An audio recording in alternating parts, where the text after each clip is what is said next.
प्राक्शास्त्री प्रथम तथा द्वितीय वर्ष के छात्रों के लिए परीक्षा आवेदन पत्र भरने के लिए यह वीडियो निर्मित है। exam.csu.co.in इस लिंक में आपको जाना है और उस साइट में जाने के बाद आपको 3 ऑप्शन आएंगे। उसमें बीच का option click here for online examination form of central university campuses, इस ऑप्शन को आपको लेना है और तत्पश्चात आपको लॉगिन करने के लिए ऑप्शन आएगा और यहाँ पर आपको न्यू रजिस्ट्रेशन पर दबाना है और अपना सही ईमेल आईडी देना है। और यदि ईमेल आईडी का आप पहले प्रयोग किए हों तो वह बता देगा कि यह ईमेल एग्जिस्ट करता है। तो यदि आपको कहता है कि ईमेल एग्जिस्ट करता है अर्थात आप पहले ही भरे हैं, तो उस संदर्भ में क्या करना है उसको हम इस वीडियो के अंत में देखेंगे। फ़िलहाल आपके सुविधा के लिए यहाँ पर मैं एक दूसरे ईमेल आईडी से अपना पंजीयन कर रहा हूँ, जो यहाँ पर आपके लिए पूरी प्रक्रिया को समझाने की दृष्टि से नए ईमेल आईडी का मैं प्रयोग कर रहा हूं। और ईमेल आप प्रायः यह ध्यान दीजिए कि फेक मेल का प्रयोग मत कीजिए। मैं यहाँ पर एक दूसरा ईमेल आईडी लिया और उस ईमेल आईडी को देने के पश्चात उसके लिए एक पासवर्ड सेट करना है और उस पासवर्ड को भी सेट किया। आपको फेक ईमेल आईडी इसलिए प्रयोग नहीं करना है क्योंकि कल को आप यदि अपना फॉरगेट पासवर्ड करना चाहते हैं तो वो आप उसको प्राप्त नहीं कर पाएंगे।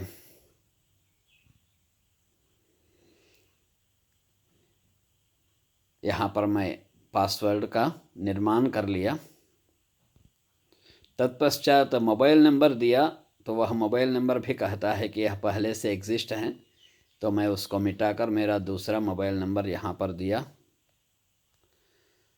अब रजिस्टर पे दबाना है तो मेरा रजिस्ट्रेशन सक्सेसफुल आ गया। मैं अब जिस ईमेल आईडी से रजिस्टर किया उसके आधार पर लॉगिन कर रहा हूँ।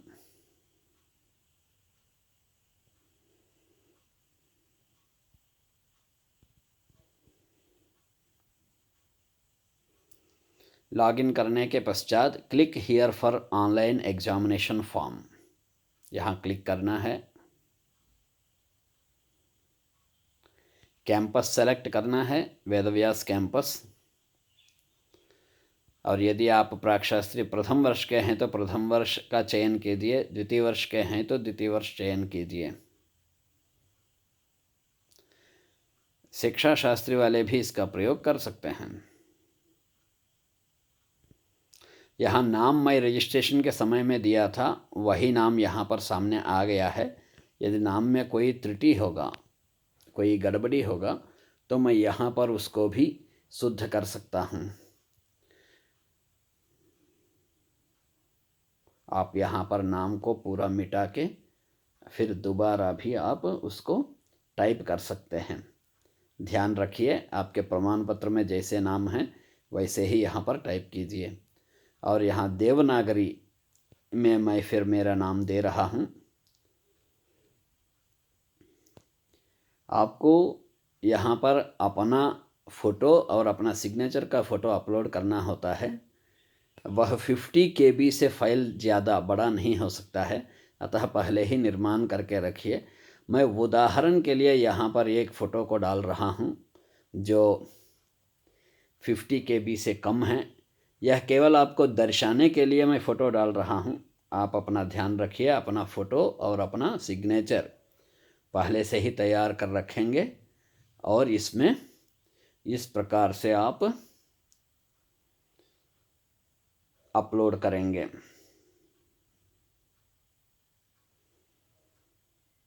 और फ़ोटो के बाद मैं सिग्नेचर को अपलोड कर रहा हूँ।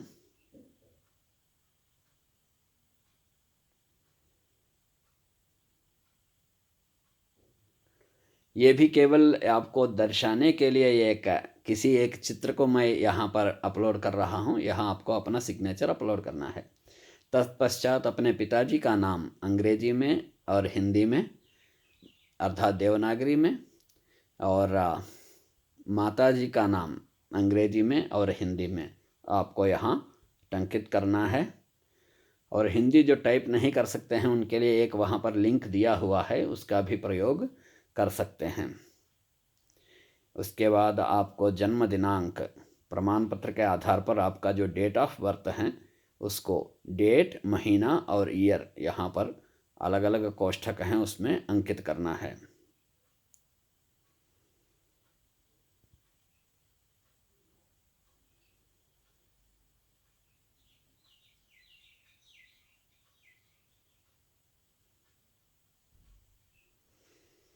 नाम दोनों का देवनागरी में देने के बाद माता पिता का मैं यहाँ डेट ऑफ बर्थ अंकित कर रहा हूँ, डेट, मंथ और ईयर। इसके बाद राष्ट्रीयता, नेशनलिटी इंडियन। तत्पश्चात लिंग, जेंडर, अपना जेंडर देना है। रिलीजियन, अपना धर्म। और एरिया, आप यदि ग्रामीण इलाके के हैं अथवा शहरी इलाके, ग्रामीण का है तो रूरल, शहरी इलाके हैं तो अर्बन। फिर कैटेगरी, और डिफरेंटली एबल्ड यदि हैं तो हाँ लिखना है। डिफरेंटली एबल्ड उसको कहते हैं जो विकलांग को, जिसका प्रयोग, शब्द का प्रयोग करना निषेध है। अतः यहाँ पर अब सरकारी कार्य काजों में अन्यथा सक्षम अथवा डिफरेंटली एबल्ड यह लिख के आता है। फिर इसके बाद आपको एडमिशन के समय में आपको जो फॉर्म नंबर 211 के साथ जो मिला है उसको यहाँ पर अंकित करना है, इसमें भूल ना करें। यदि आप EWS कैटेगरी के आते हैं तो EWS यहाँ पर यस कीजिए। आधार कार्ड नंबर देना वैकल्पिक है, देना अनिवार्य नहीं है, इसलिए आप देना चाहें तो दे सकते हैं। आपका ईमेल आईडी और मोबाइल नंबर दोनों आपने जब पंजीयन कराया है उसी समय में यहाँ पर अंकित हो चुके हैं, अतः इसमें कुछ करने की आवश्यकता नहीं है।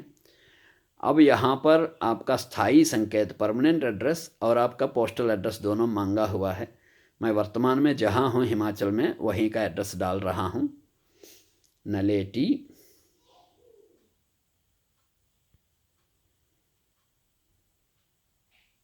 हिमाचल प्रदेश। मैं केवल एक उदाहरण के लिए एड्रेस डाल रहा हूँ, यहाँ राज्य अलग से चयन करने के लिए हैं। राज्य हिमाचल प्रदेश और पिन कोड, जिस स्थान में मैं हूँ वहाँ का पिन कोड डाल रहा हूँ।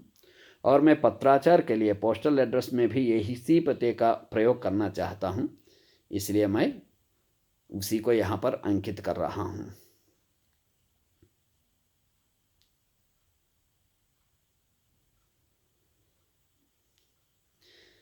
तत्पश्चात आपको अपने पूर्व उत्तीर्ण परीक्षा का विवरण देना है। जैसे आप 10वीं पास हुए हैं, यहाँ पर 10वीं 10th मैं लिखा 10th क्लास। और जिस बोर्ड से पास हुए हैं, HP बोस, किस ईयर में पास हुए हैं, जैसे उदाहरण के लिए 2021। और आपका अनुक्रमांक क्या है, जो आपके अंक पत्र में दिया हुआ अनुक्रमांक राइट हैंड साइड में ध्यान से दीजिए, उसको अंकित कीजिए यहाँ पर। और उसके बाद उसमें आपको परसेंटेज कितना आया और आपका श्रेणी क्या है, इसको भरिए। तत्पश्चात अब हम पेपर कोड देंगे। पेपर कोड आपको अलग से कैजला ग्रुप में उपलब्ध कराएंगे। और यहाँ पर भी आप ध्यान से देख सकते हैं, पहले आप सब पेपर को सेलेक्ट कीजिए। आपके 7 ही पेपर हैं, किंतु सब पेपरों के स्थान पे आप ऐड करते जाइए। पेपर में ऐड किया और कोड मैं वहाँ पर सेलेक्ट किया तो सामने मैं जो प्रथम पत्र के लिए जो पढ़ रहा हूँ वो पेपर का नाम आ गया।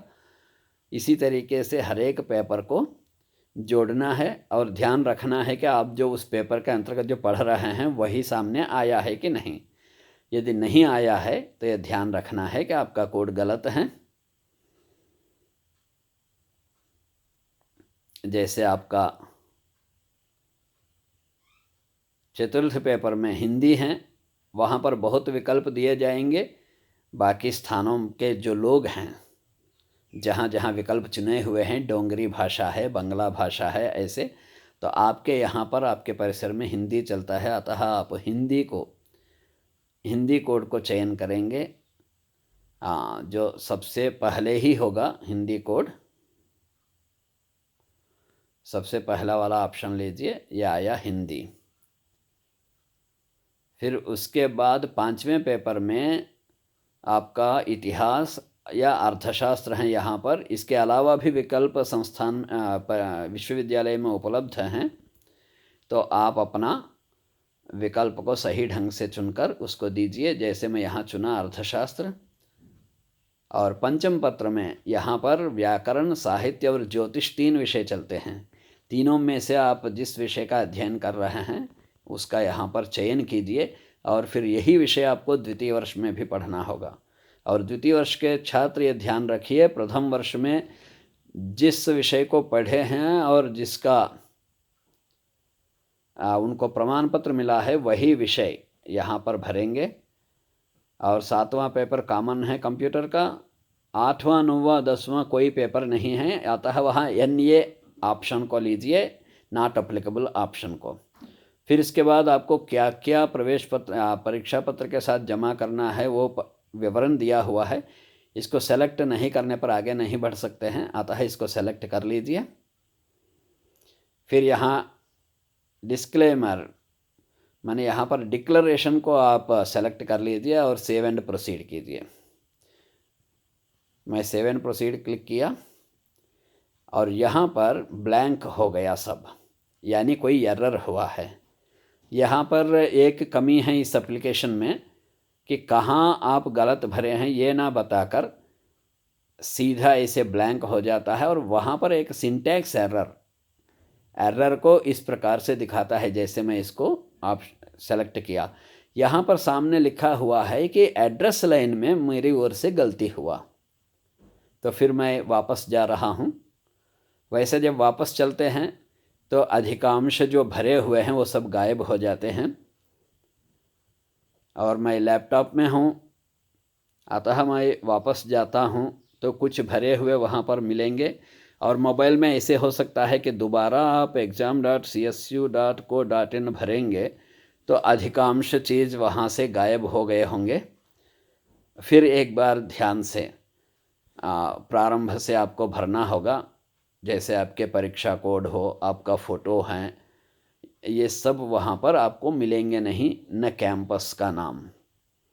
अतः प्रारंभ से ही एक बार ध्यान से देखते हुए एक एक भरते हुए फिर आपको चलना है। जब एरर देता है, एरर नहीं दिया, सब सही हैं, तो वहाँ कोई दिक्कत नहीं है। जैसे एरर हुआ तो मैं कैंपस को फिर चुना, तो यहाँ पर मैं सही कैंपस चुना और उसके बाद मेरे दोनों फ़ोटो गायब हैं, तो मैंने फिर अपना फ़ोटो और अपना हस्ताक्षर सिग्नेचर का फ़ोटो जो 50 KB से छोटे हैं उन दोनों को मैं सेलेक्ट किया। एप्लीकेशन में किसी दिक्कत के कारण या नेट में दिक्कत के कारण एक एक काम को 2-3 बार करना पड़ सकता है। आप ध्यान दीजिए, जैसे मैं यहाँ पर सिग्नेचर को 2-3 बार जोड़ा तब भी सामने नहीं आया, तो मुझे यह तब तक जोड़ना है जब तक वो सामने आ नहीं जाता है। मैं अभी भी देख रहा हूँ कि वहाँ पर सामने मेरा सिग्नेचर आया नहीं है, तो मैं और एक बार वो चूज फाइल, फिर मैं वहीं पर गया जहाँ पर मेरा सिग्नेचर का इमेज है, उसको सेलेक्ट किया। अब आ गया है वहाँ पर। फिर मैं अब बाकी विवरण भरते हुए आगे चलता हूँ।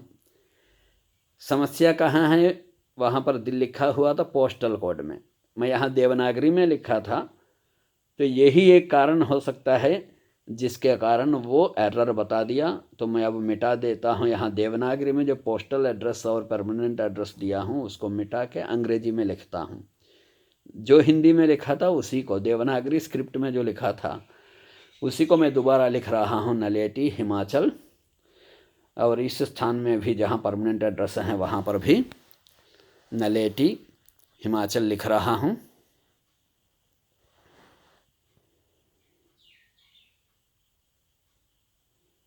फिर मेरे कोड सब गायब हैं परीक्षा वाले। फिर मैं सब सेलेक्ट कर रहा हूँ पेपर 1 से पेपर 10 तक। पहले सेलेक्ट पे दबाकर ऐड को क्लिक कर ले रहा हूँ ताकि मुझसे कोई ना छूटे, क्योंकि छूटने पर फिर एरर वैसे ही बताता है, सब ब्लैंक होगा।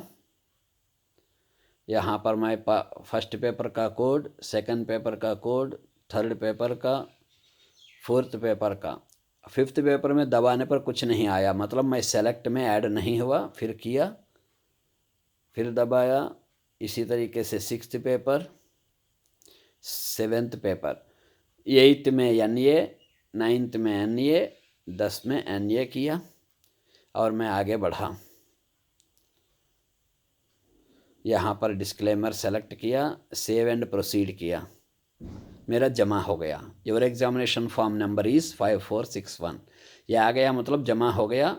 अब मैं बैक टू मेन पेज, मैं पहले पेज में जा रहा हूँ क्योंकि वहाँ से मुझे PDF लेना है और इस PDF को मुझे कैंपस भेजना है। कैंपस की ओर से काइजला में आपको एक लिंक दिया जाएगा, उसमें अपलोड करना है। तो यहाँ पर मैं वापस जब आया तो सब बाहर आ गया। फिर मैं लॉगिन कर रहा हूँ, मैंने जो ईमेल आईडी और पासवर्ड दिया था उससे, और मैं लॉगिन किया तो सामने 4 ऑप्शन आए, view application form, print application form, edit application form. तो फिर मैं प्रिंट एप्लीकेशन फॉर्म में क्लिक किया और सामने मेरा एप्लीकेशन फॉर्म आ गया। चूँकि ये लैपटॉप में है इसलिए यहाँ पर प्रिंट करने का अलग विंडो भी खुल रहा है, इसको मैं कैंसिल किया। ये है मेरा application form, examination application form. जब तक ये सामने दिखता नहीं है तब तक आपको सारे कार्य करना ही है। और इसको मैं सेव कर लूँगा PDF के रूप में। जब आप मोबाइल में क्लिक करते हैं तो PDF ही बन के सामने आ जाएगा। और इस PDF को आपको सुरक्षित रखना है और हम ये काइजला में एक लिंक देंगे, उस लिंक में आपको अपलोड कर देना है ताकि परिसर आपके इस एग्जामिनेशन फॉर्म को फॉरवर्ड करेगा नई दिल्ली में स्थित मुख्यालय के लिए। और इसमें विलंब नहीं करना है। जैसे शास्त्री से आचार्य तक के लोगों के लिए पहले जब भरा गया था तो अधिकांश छात्र अंतिम दिन का प्रतीक्षा करते रहे, तो उससे बहुत छूटे भी परीक्षा फॉर्म भरने से। अतः आप विलंब मत कीजिए, यथाशीघ्र कीजिए। और जैसे प्रारंभ में कहा था कि मेरा ईमेल को एग्जिस्ट बता रहा था, अर्थात मैं पहले प्रवेश जब लिया तब वो एग्जिस्ट वाला ही रहा, तो मैं उससे लॉगिन कर रहा हूँ। देखिए, जो मैं प्रवेश के समय में जो फॉर्म भरा था, जिस मोबाइल को कह रहा था एग्जिस्ट है, उसके मैं क्लिक किया। देखिए, you have successfully registered and logged in. यहाँ पर फिर वही click here for online examination form, इस ऑप्शन को क्लिक करके मैं फॉर्म भर सकता हूँ।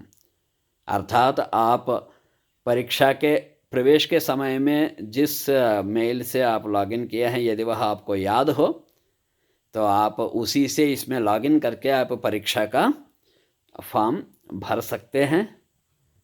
और कोई भी समस्या हो परीक्षा फॉर्म भरने में, आप परिसर से संपर्क कर सकते हैं